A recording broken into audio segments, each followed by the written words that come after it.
Welcome to my Chard Reaction Vlog. Ang ating pag-uusapan Ay patungkol kay Maine kung saan itong Pep naglabas ng article patungkol kina Maine at kay Panot. Saan doon nga po sa article na yun kung saan sinasabi ng article ay masaya daw si Ibiang dahil sa pagiging Mrs. Atayde ni Maine pero alam natin na nababayaran. At Madeline sabihin mga nasa article na yun ito ipapakita ko sa inyo, ayan po yung post kong nababasa po ninyo.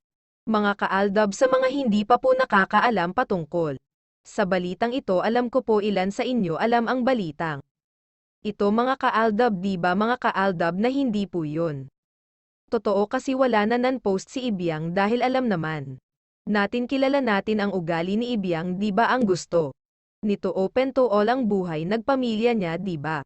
Tanda nyo yung guesting nila sa Magandang Buhay, doon palang kilala na natin ang ugali nagmag-inang user dahil kung ano ang ganap sa pamilya niya nakapost sa social media, lalo na kung nagpunta sila sa hospital kasi magpapatingin si Maine dahil di ba usap-usapan noong nakaraang buwan buntis si Maine sa kanilang unang anak ni na Maine at Panot, at alam natin na sa hindi po pwede na hindi ipapaalam sa lahat na si Maine ay buntis na sa kanilang unang anak ni na Maine at Panot kung totoo.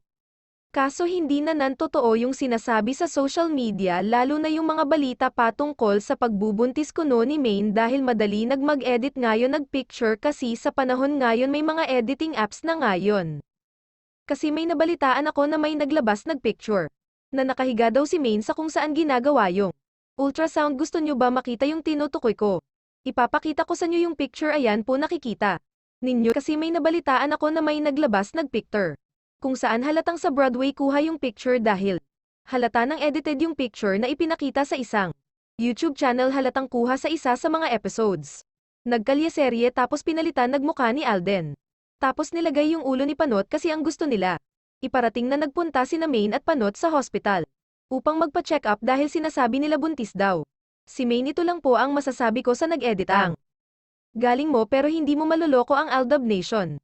Dahil kabisado namin ang lahat ng mga episodes kalye-serye. Gusto po ba ninyo makita yung sinasabi kung picture kung saan nagpapa-check up kuno sina Maine at Panot? Ito po yun, o diba Sal Broadway yan.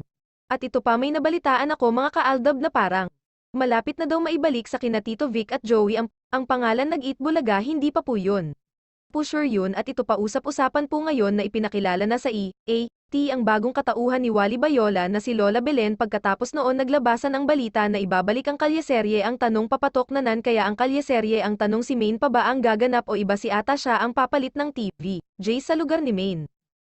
Alam ninyo ba itong sina Julia at Alden mga kaaldab? Dinumog sa kanilang mall show, daming tao at nagsisigawan. Sa mall show ni na Alden at Julia Montes, post si Maine. Nagpost nagpabor sa Aldab, at kung totoong mag-asawa ito sina Maine at Panot, bakit hindi mag-post nagmanga ganap ni Panot kasama si Maine? Kasi di ba may event si Panot, kaya lang ayon sa nasagap kong info wala si Maine sa nasabing event, o ibig sabihin lang yan hindi siya proud sa kanyang